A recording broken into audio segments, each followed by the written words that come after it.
Hello, and welcome to the Curious Artist Podcast. This is a show for artists and art lovers where I interview a diverse group of artists in order to get at the deep questions of the art world. In this episode, I interview Christopher McIntyre Perceptions, a self-taught Milwaukee native who is also known as CMP. He interlaces art, revolution, and spirituality into one artistic focus, and he is rooted in Christian foundations. Christopher beat the odds by the grace of God. Coming from a split family where Christopher's father was a drug dealer and his mother was an evangelist, he lived in two worlds at once. With this, the only outlet that gave him peace was the arts. He was the youngest artist in the Milwaukee Art Museum's Wisconsin 30 exhibit in 2013. He directed, co-produced, organized, and performed in Broken Genius, a multidisciplinary production, in 2014. And he self-published an ebook called Memories and Visions in 2015, with plans to publish 3 more ebooks in 2016. Lastly, Christopher is revealing his musical nature by releasing a body of work called On Notice via SoundCloud on July 21st, 2016. Hi, Carly here with CMP. Why don't you tell me about yourself, your background, what you do, and what brings you up to this point? First and foremost, thankful for this opportunity. And I just want to make sure that everything is proper on my end. So, again, thank you for this opportunity. I am Christopher McIntyre Perceptions, artist, businessman, creative. Yeah, that's pretty much it. How I got my start. That's a little bit longer story. It pretty much started from me being a young man growing up in a very volatile environment, but having this God-given gift of just creativity, whether that's in the form of writing nonfiction or fictional novels when I was like a little kid that never were published, or um, me just being into spoken word and rap and filming and things like that. And then to actually be a 13-year-old who was able to have access to a lot of this equipment and started me on a path of audio engineering and ultimately photography. That's how I fell in love with art, black and white photography, like Gordon Parks, Ansel Adams, things like that. And then it just grew from there for me. So I've been on this art path ever since, and it's manifested it in several ways in a production that took place in 2014, in creative consulting and partnerships and alliances with various organizations and all of that. It all started from a camera and a prayer. That's great. How did you get your first camera? I've seen that video you have on Facebook. It's really Mhm. nice. Thank you. It pretty much happened like that. Like someone let me use their camera, which is my mentor, John Daniels III. And through his nonprofit Alive, I was able to have access to these things and just working and trying to save. And when I was younger, I didn't have as much wisdom as I do now. I used debt to leverage the opportunity for me to get a camera. So I got a credit card and I bought a really okay camera, and I eventually paid it off, and that's how it started for me. But before that, it was a camera phone. Wow, must have been a long time ago. I don't know how old you are now, but back then the camera phones were not that good, from what I Correct. remember. It was the first iPhone, I Oh wow. think.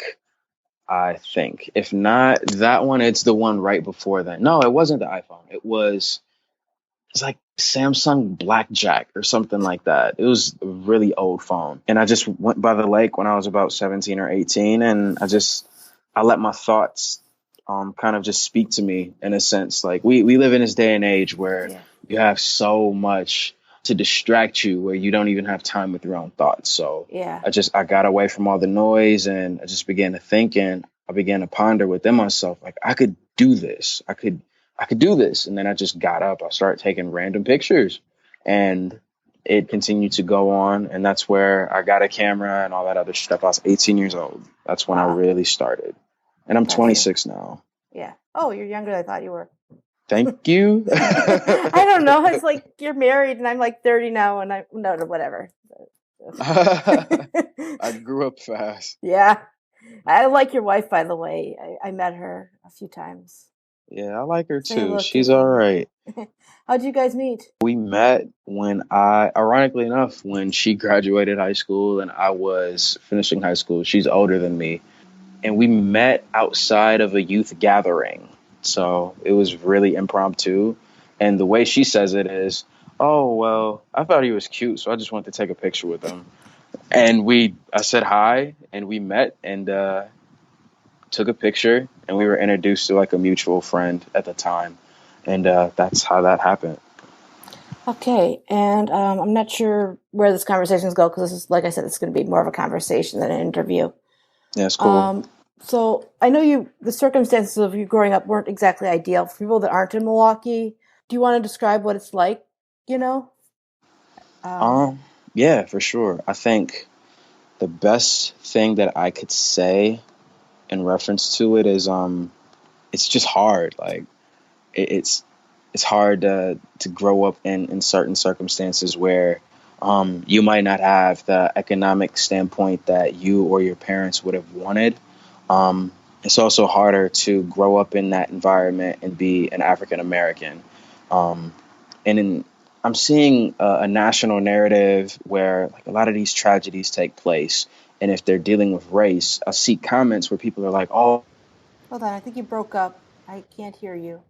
Or various perspectives." Where I think I think with America, this narrative of don't play the race card, don't play the race card, it generally comes from people who aren't black and people who may or may not like have a sense of guilt.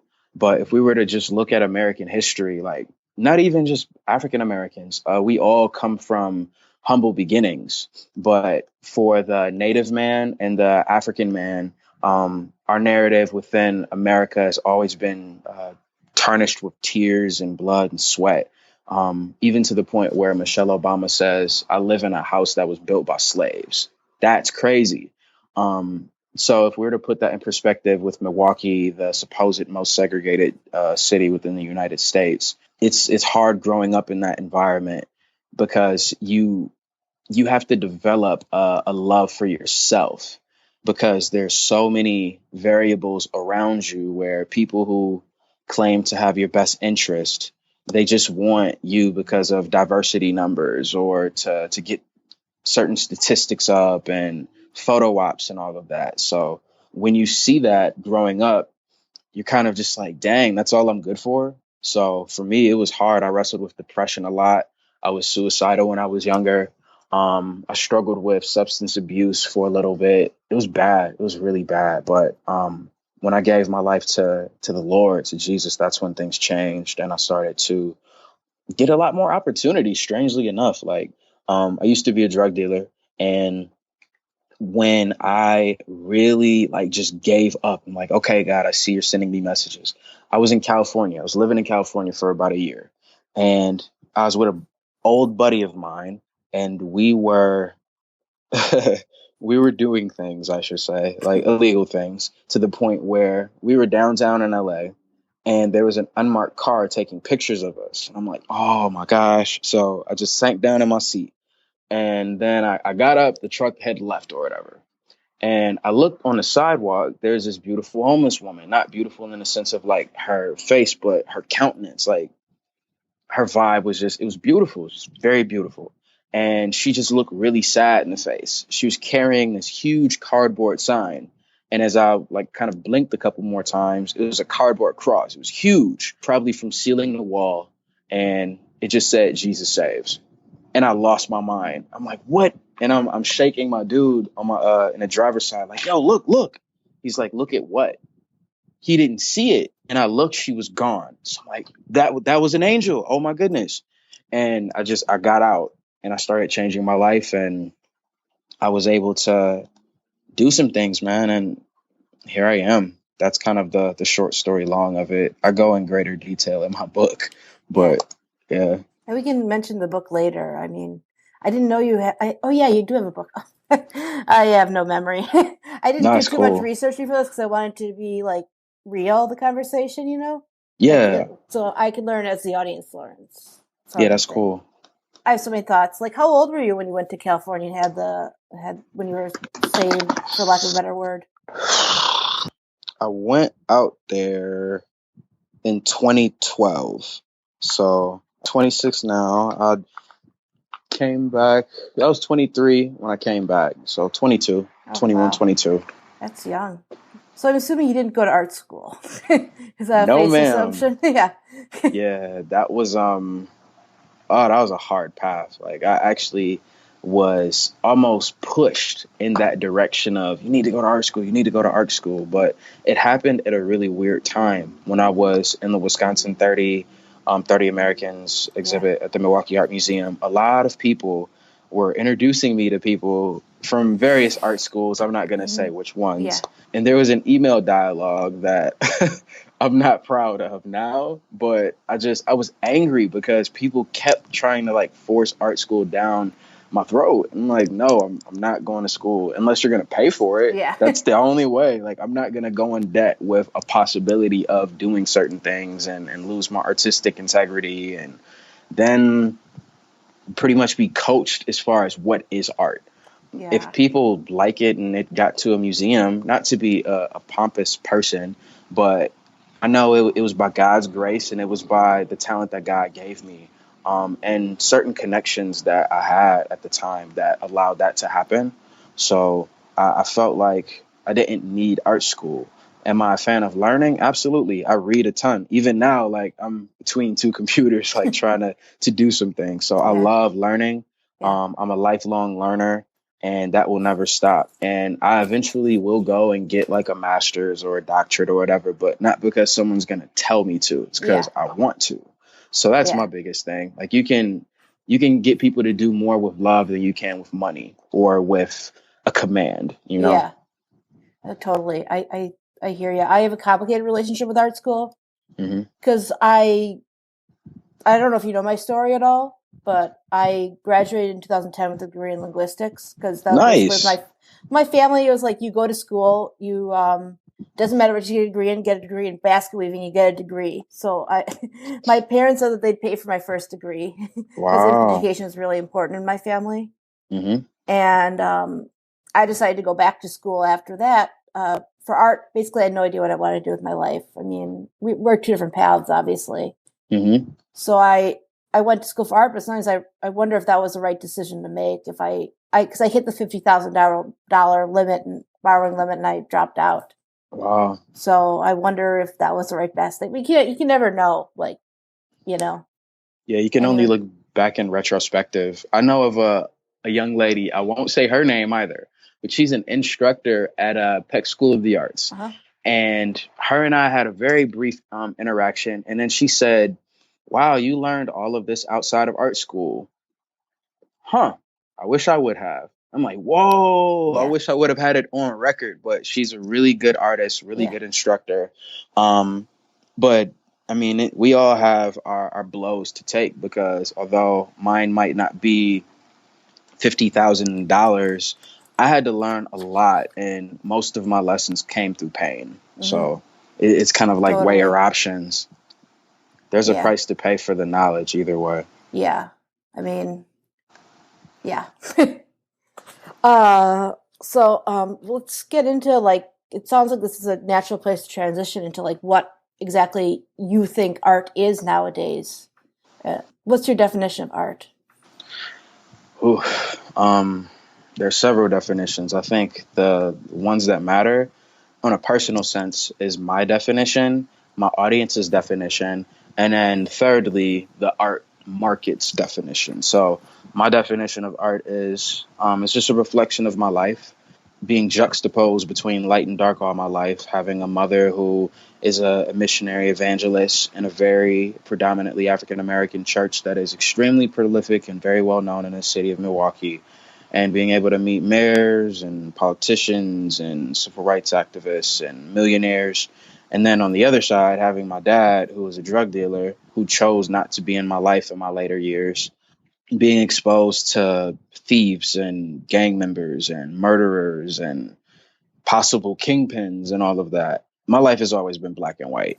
So in my work is predominantly black and white or extremely vibrant in color because for me that always symbolized my emotions or just my passions. So if there's color, they're really vivid. If not, they're just extremely black and white. So my life has always been a tale of two extremes. And also within my spoken word, it's almost like therapy or either proclamations or prayers. So that's kind of been the story of my life. For my audience, they always just tell me just raw truths. That's why they like my work, because there's this raw, uncompromising message or undertone. So they respond to it very well. And the art world at large, that narrative changes depending on who's signing the checks, unfortunately. So many people, so many top tier blue chip 1 to 10% artists, it fluctuates. Like there's so many different trends taking place. And the biggest one now is the art fairs, like the art basels and all. My wife and I got a chance to go last year, and we didn't even really spend time Wow. at the convention centers. Like we went to the smaller ones, the one-offs, because for one, it's extremely hard to see everything. Yeah. And for two, the neighborhoods is generally where a lot of the really richness is, where as if you go to a convention center, you're going to see the elitist art that, and I may get in trouble for saying this from who I don't know, but maybe certain people don't want this knowledge to be known. People in the art world don't succeed unless they have one of two things. They have people who met them in art school and they supported them throughout their art career, and they want to take them to the next level and make their collection valuable. So they make their friends buy their work, or someone is willing to do something in order to gain that access. Now, what that could be several things. I saw a lot in California. It could be a casting couch scenario, could be a selling of a soul scenario, lots of things. But you're going to have to compromise something if you want to reach that market, unfortunately. But there are some who don't have to, and the art world generally hates them. But whatever. Yeah. But they fluctuate the markets. So even if you look at the Smitherees and the Christie auction houses, there are documented accounts where people buy Picassos or Basquiat's at really crazy prices, and it's to corner that market. So money fluctuates what's popular and what's not in a literal sense. You can trace it, as opposed to something like the music industry or even authors who are trying to self-publish and write books and all of that. Like it's harder to track. But in the art world, if you're in that world, you can track it. I just do a lot of research, Yeah. and I know a few people, so that's how I'm able to find these things out. Yeah, it's interesting. That brings up a question for me is, do you have to be in that world to succeed as an artist? I mean, I don't think so personally, but it looks like you don't think so either because you're shaking your head and we're audio only. Yeah, violently shaking my head. No, no, no, no, no. Because the biggest thing is, what is your definition of success as an artist? For me, my biggest dream is to impact the world, to be able to take care of my family, and to leave a mark that is positive for God's kingdom on earth. And I'm doing all of those things. Would it be nice if I had $1 billion? Sure. But honestly, I'm all right with where I'm at. So I think it's a matter of charting your progression. If you have a 5-year plan, a 10-year plan, or really look at your art career as a business and as a career, that's where it starts. And for certain accesses, you're going to have to compromise. And for those who don't, they're going to have to be innovative. So for me, for example, I lived in my art studio that I was not supposed to live in for a little bit.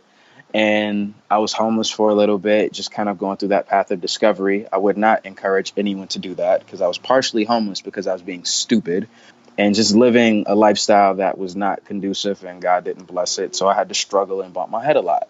But in that time, I discovered a lot of loopholes, if you will. So case in point, I like teaching. I do not have an art degree. I went to college a few times. I say a few because I went to 3 different colleges, like one semester, and I racked up a little debt, but not too much. But how is it that this person who doesn't have a degree is able to walk into various institutions and have an opportunity to speak, whether it's Marquette, UWM, like wherever? It's because I figured out the loophole is nonprofits. Nonprofits are going through a time where they're constantly like, give us money, give us money, give us money, give us money to these big foundations. And these foundations are like, we might, but we don't want to always give you money. So how are you going to be sustainable? And then these nonprofits are like, and then they use these buzzwords like, oh, placemaking, or, oh, artists, or all these other different things. So seeing that, I saw a formula that could be created where an artist could work as an agent outside of the system and still impact the system and ultimately change it over time. So that's one way that I was able to gain financial stability and still do my artwork and still get my art out and network and all of that.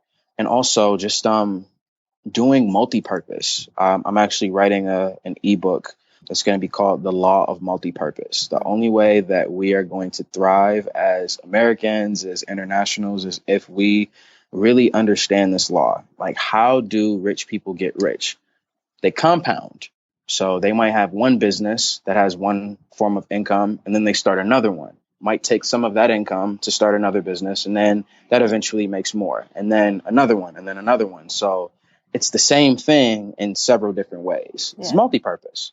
So an artist or a person who is not a millionaire can do the same thing. They just have to look at what their asset is. My asset has always been creativity.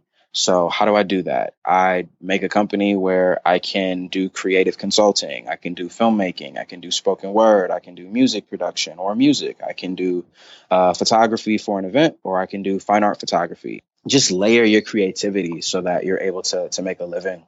So my definition of success is just to be able to employ people to help my vision, and for me to also be able to help theirs. And if I don't want to pay taxes, I can be really cool and, in a sense, play how the big people play and do independent contracting up to a certain point. And all of that. There's so many ways. You just have to sit down and just read and all of that. And that's the boring part of it. But I mean, if you want to live, you got to do it. You got to go through that process. Yeah, I'm realizing that the traditional path is just not feasible, for lack of a word, or sustainable, or whatever the word is. Yeah. So with that all in mind, what do you think exactly is an artist? That's a hard question. An artist is a person who chooses to make art, or an artist is a person that chooses to create. So for me, coming from a Christian worldview, this is the first recorded act of God. In the beginning, God created. That's Genesis 1:1. And those are the first 5 words of the Bible. So if that's God's first recorded act, that must mean creativity is really important. And we only can control a few things in our life. We can control how we react to things and what choices we make and our delivery when we're giving information. So for me, I would have to say an artist is a person that chooses to create, because everyone creates. We create schedules, we create budgets, we create children, we create businesses, but people who choose to create. There's a difference between a child who has to do an art assignment and a child that wants to do an art assignment. Yeah, it's great. Huge difference. Great. What I'm trying to get to by asking those two questions as like the foundation is like, in today's society, what is the role of art and the artist? Because I feel like we're more spread out, more dispersed. There isn't really one central hub. I don't know.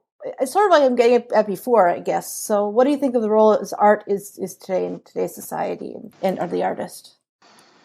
It changes, unfortunately, because you have rich barons that can control that narrative, but they can't control the internet. And now you can, well, I got to kind of take that with a grain of salt. They can influence the internet greatly, but they can't control it. Because content creators will continuously create content, and they will have their own platforms and their own movements and all of these other different things. So the role of the artist today is to just tell the truth. Just tell the truth on a realist side, and an abstract side to give people an escape into something that is beautiful. Great. I mean, yeah. I was going to go in a different direction, but I think I'm going to keep here.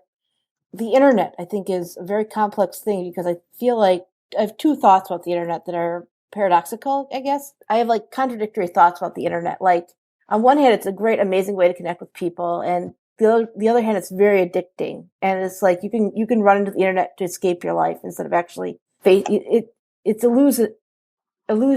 I forget the word. It's like, I don't know. Delusion of grandeur. No, it's like illusory. Whatever, that word's not important. But it's like, yeah, that delusions of grandeur are a good way of putting it too. But it's like it's fake relationships, and it's fake connection, fake creation. But those are just my opinions, I guess. What are your some thoughts about? Let's continue on down the rabbit hole of the internet. I watched this interview of David Bowie, and he predicted the internet in a sense of having a really profound influence on the world at large.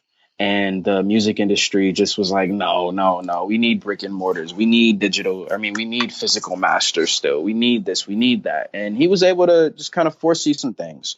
And a few other people have been able to do that as well, like Prince and Michael Jackson, Tupac, all these people.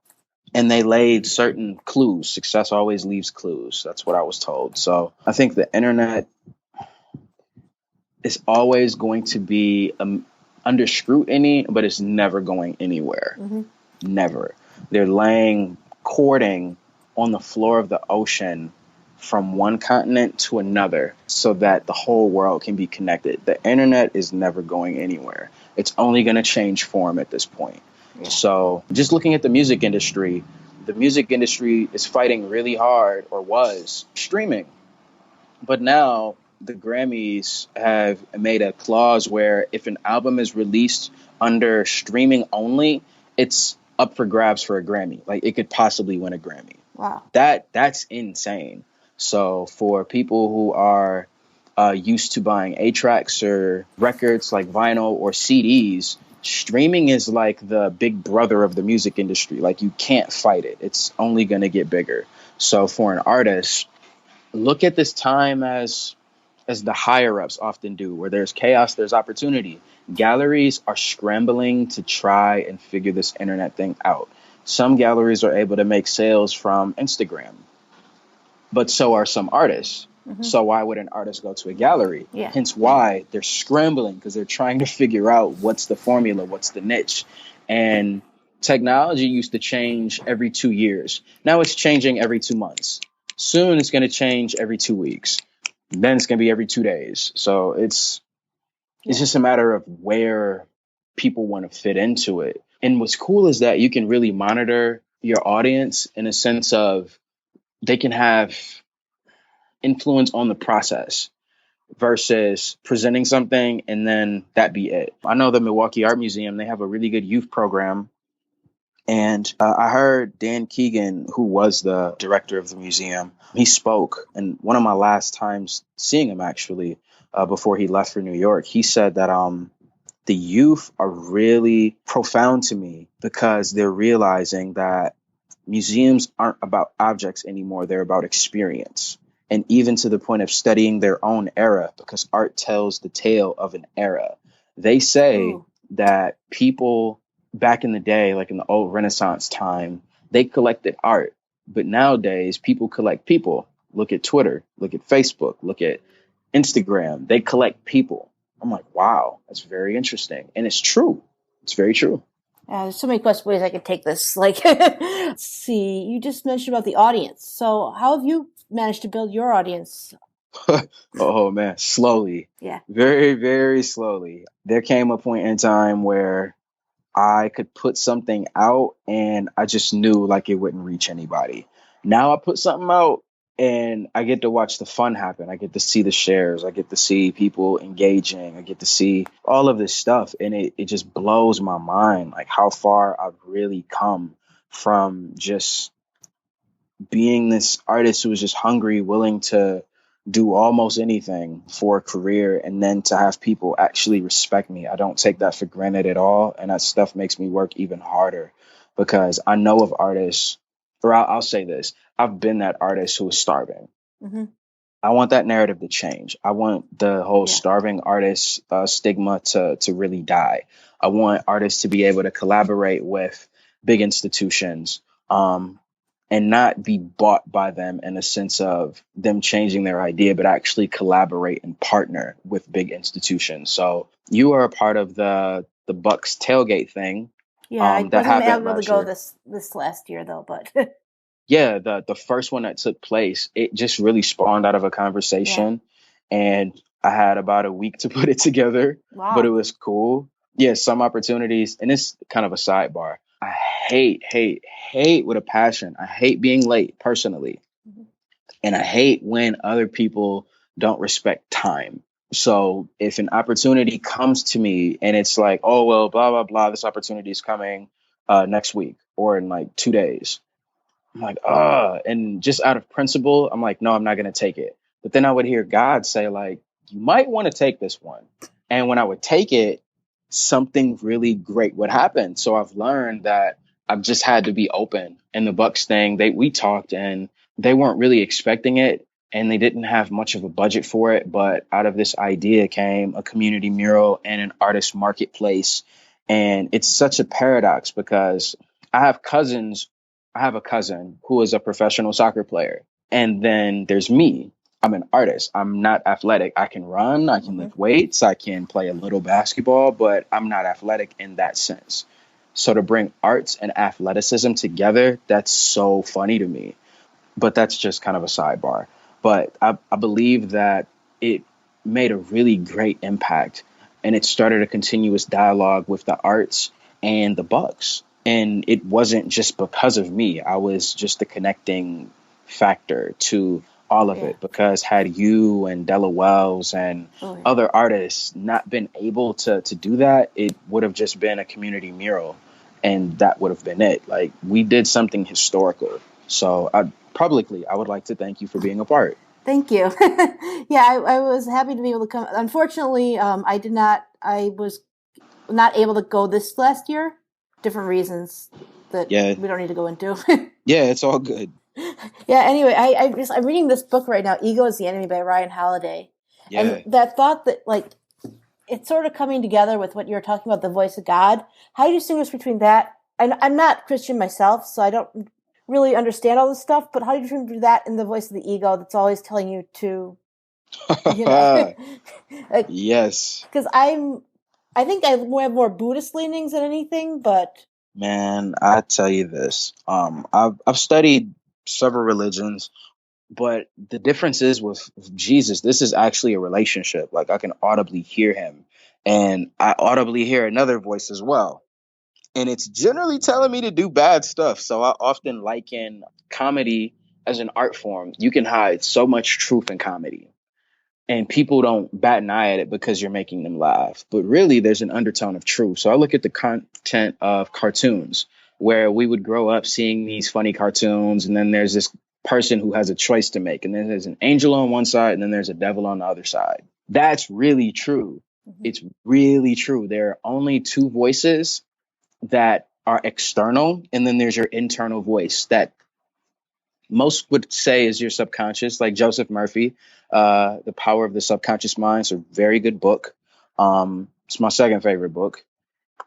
First is the Bible, but I distinguish the differences in the delivery. The delivery of God is warm, is loving, it's convicting, it's sure, it resonates within my whole body. And then there's this other voice that seems very dark, and it'll make suggestions that are not conducive for helping other people, for one. So if we're talking about the third voice, which would be our own, our flesh, like we wrestle with this idea of love versus lust, of ego versus humility. Della Wells told me something that was really life changing for me. She said, "Don't believe your own hype." Well, She yeah. said that in 2013 to me, and I've never forgotten it. Never believe your own hype, because you can get to a point where, and I hate to bring this up, I'm not sure if you're a basketball fan, but I was really rooting for the Warriors, but I saw something in Steph Curry that really made me sad. I saw him using old tactics to win new wars. You can't do that. He's doing behind the back passes and then basically throwing the ball outside of the court, hitting the people in the first row. To a point, he got too comfortable. Like, granted, they made history last year, they made history this year, but history is for naught without victory. And their own team stated that. So just making sure that I'm not prideful, and really checking myself and having people who can check me as well. People who aren't artists. Some people are lawyers. Some people are people in the hood. People who can just look at me and they can tell me the truth so that I don't get puffed up in my own right. I hope I answered your question. Oh no, that's great. Yes, sort of, in a sense. I mean, how, like, are there any like daily practices or rituals you do? Do you like, probably you, I'm going to assume you pray, and that might be like a form of meditation. And I pray every single day. I pray within my heart. I pray out loud. I pray corporately with other people. I'm a deacon at my church, so I do a lot of like intercessory prayer. So interceding on the behalf of others and stuff. If I were to say, like, biblical meditation is different than like other forms of meditation. Like, we meditate on the word of God and how that impacts our life. And the Bible says that God's word is living and true and it's alive. So if I were to speak God's word on my situation, and I've seen it happen, like, things will change. I was at Juneteenth, just as an example, and it was really hot. It was really hot yesterday, and the sun was just beaming down. There was no clouds, and there was a young lady who passed out from a heat stroke, and I just walked by her. I didn't see that whole situation unfold, but the paramedics got her. She was okay, from my Okay. understanding. I was standing next to this woman, and all of a sudden her daughter just like leans and she's stiff. Like, I saw her hands, and her hands were like this, like shaking just like this. And then her mother's crying out to the cops that were kind of close by on bikes, help, help, she's having a seizure, she's having a seizure. And it was surreal. I just start praying immediately. And I'm like, Lord, help her, Lord, touch her, Lord, heal her, Lord, heal her. And I kept praying that, and then I began to see her like awaken a little bit. And they got her some water. She was able to rest, and then they got a paramedics for her. So to be able to see that, that was nothing of me. I was just a conduit of God's power, and I was able to see that. So to meditate for me is to put my faith in action. And you might So be wondering why I'm asking these type of questions, just because for me, what we've been talking about is like art is what you're passionate about and what you're interested in. It's you. And mhm. this seems to be something you're really passionate and interested about is your religious side. So I feel like if we were not to go into this, even though it might be uncomfortable for me because I'm not a religious person per se, it would be dishonest artistically, I feel like. You get what I'm I saying? Yeah, I appreciate you making room for it, but to be frank, I definitely would have talked about it either Yeah, way I understand. because I it's know it's a you. part of me.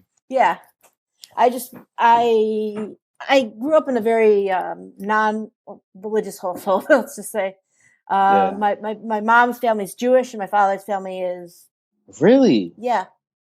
Wow. So I'm technically Jewish. You aren't technically Jewish. You are I know I Jewish. am Jewish. My Wow. grandma's family is, my mom's family is Jewish. My dad's family, I don't really know what kind of Christian they are, Hmm. because I was going to be going to temple when I was a kid, but apparently I cried so much that they took me out of Sunday school. Aw. So I was raised Unitarian Universalist. Actually, I'm not sure if Mm. you're familiar with that. I've heard the term before. It's basically you can believe whatever you want to believe, sort of thing. Hmm. Um, in Sunday school, I don't remember. My parents felt more. It's hippie religion, sort of. It feels like Okay. do good. I don't really know much because we grew up that way, but I haven't really done much with that since then. You know. Okay. Okay. Do I want to share this on the publicly? Okay, I will. My dad passed away almost 4 years ago in his sleep. Oh, I'm so sorry. Oh, thank you. Yeah, I was the one to find him in the morning, and he loved to go to the church every Christmas. and I haven't been able to go back because of too many memories. But I've been wanting to, but I don't know. You should. It'll bring closure. I It mean, will. it's not Jesus centered because but it's more. I don't know. I haven't. I don't know. I didn't mean to get into this. It's not about me. It's about you here. Nah, it's about the truth. Yeah. And this is a part of the story, so it has to be told. I appreciate you sharing that, because I know that stuff's not easy. It's not easy at all. I appreciate your transparency. Thanks. Yeah,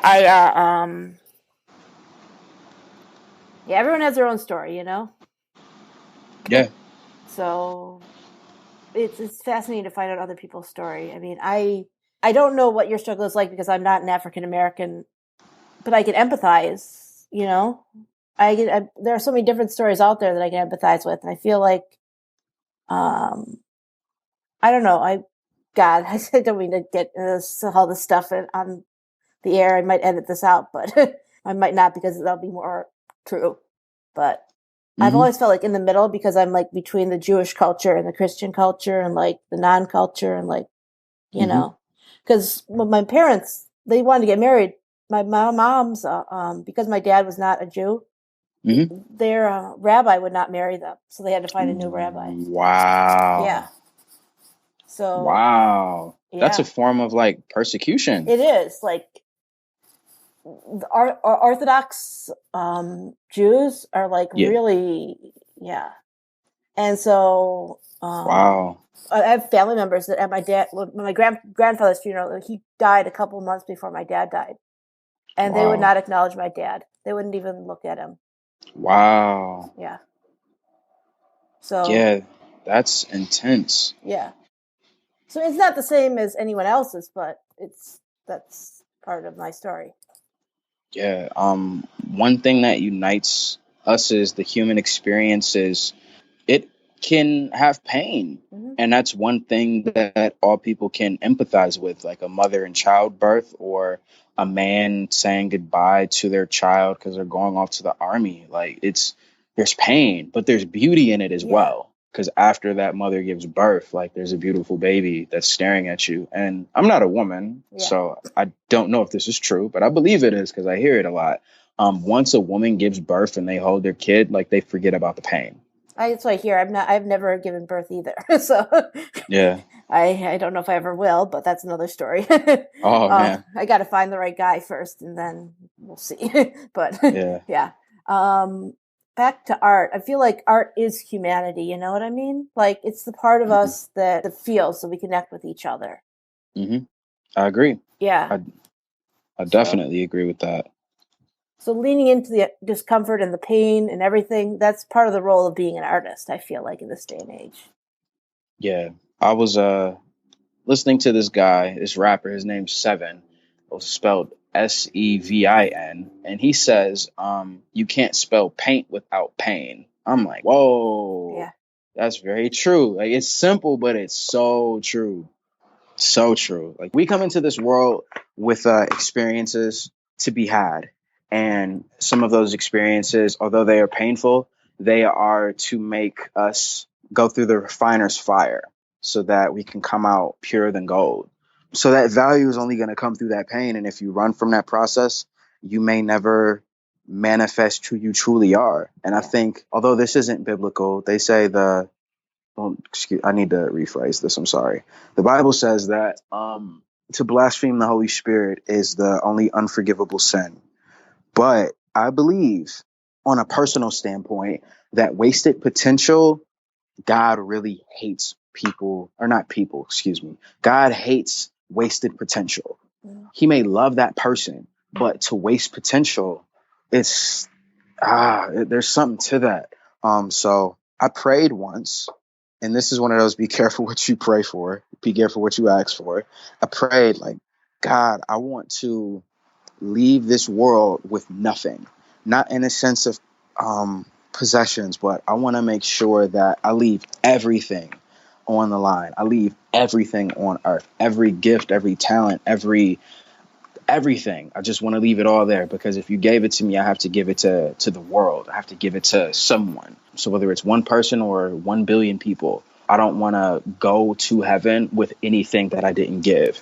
And that's why I'm tired a lot, because I do. I Yeah. give my best. For good or for bad, I definitely try my hardest. So whether it's positive output with my art, or whether it's a more darker narrative that leads to the truth, my pain definitely is a part of my process, as is my joy. That takes a lot of courage. I'm just starting to realize that I need to put more of myself in my art. How do you go about doing that?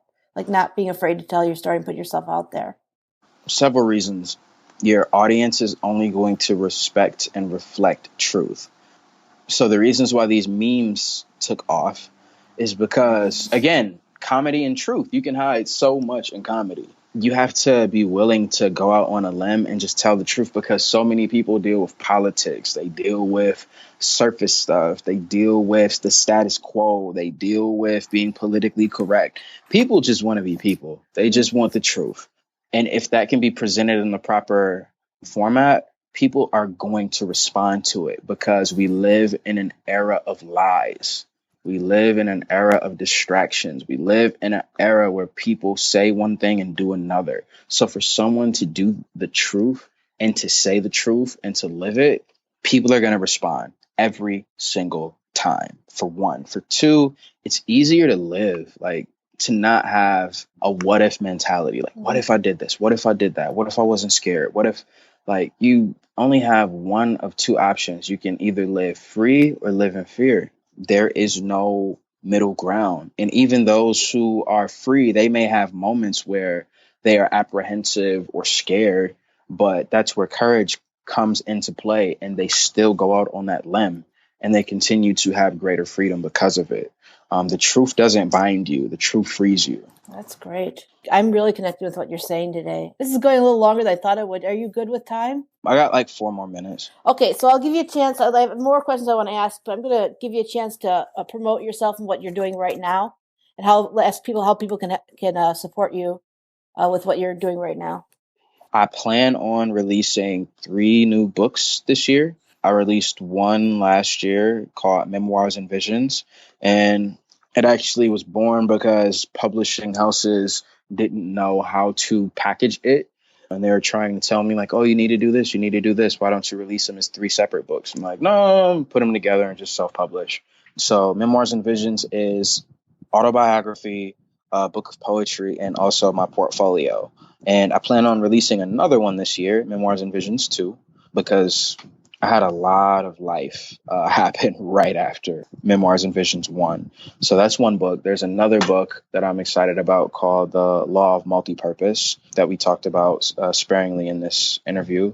So that's coming. And then I have one more that I can't talk about yet, but it's going to come as a package to something else that I'm exploring creatively.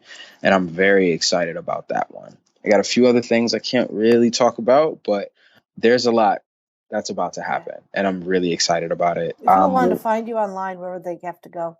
I have a website, cmperceptions.com, CMPERCEPTIONS. My social media presence is one of two things, either CM Perceptions or CMP_ArtLife. I know that's my Snapchat, my Instagram, but my Twitter and my Facebook, they're just CM Perceptions. And also my YouTube. I'm going to start posting a lot more videos as well. Lastly, working on a few documentaries. So that's cool. And yeah, that's that. Yeah, and then I have one last question that I'd like to close the interviews out with. So the name of this podcast is The Curious Artist. Mm-hmm. What as an artist are you curious about right now? That is a really good question. Man, I'm always curious about me. Not to be narcissistic, but humans change so much over the course of their life. You go from something that, or some person that can't even walk, to running and shouting commands and telling people no, to having your own thoughts, to thinking that you know everything, to being humbled in your 20s, to realize that you don't know everything. And then, like, there's so many trajectories that youth take to become adults. So work that I'm doing with running Rebels and Andre Lee Ellis's program, We Got This, and just various programs that I'm creating, it always makes me look back at myself, because the artist reflects the world around them. They process that information and then they create art based upon their interpretation of it. So I'm curious about me, curious about the world that I live in, the world that I've come from gunshots every night to being able to influence and be a voice of reasoning to you who are going through that same situation. It's just really weird. It's surreal and it is a blessing.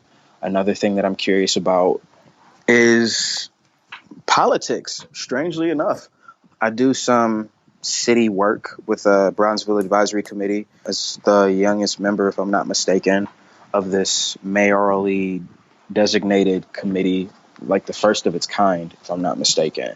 So that's been very interesting to learn how things really move and tick. And then I also see that on a national scale, the spectacle of politics, the politics of politics, and to realize where there is money, there is politics.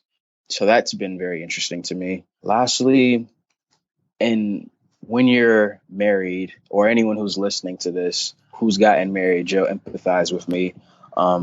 When you get married and how people are just like, so you're gonna have kids? It's like, man, we're at the reception. Like, what are you talking about? Are we gonna have kids? I plan on, God willing, having kids when I'm 30. So I have a little time since I'm 26. But to actually be in a position where you have God given approval to have kids, it's one thing to say, I love children, because I do love children. I love teaching children. I love studying children. I'm always curious about children. I guess that's one more thing I can say. But to actually be able to create your own child, like, that's not to be like cliche and all, but that would be like my greatest creation. And to spend the rest of my life making that into a masterpiece, that's beautiful, you know. And to have, or to be what I didn't have, what my one of my little sisters didn't have, what my little brother didn't have, which is consistency and stability in a household. That's wonderful. I'd be willing to die for that, to give my children that. So yeah, those are the things that I'm curious about. Thank you for listening to this episode. If you would like to support the Curious Artist Show, please share it with a friend or someone you think would enjoy it. Thanks again. Have a nice day.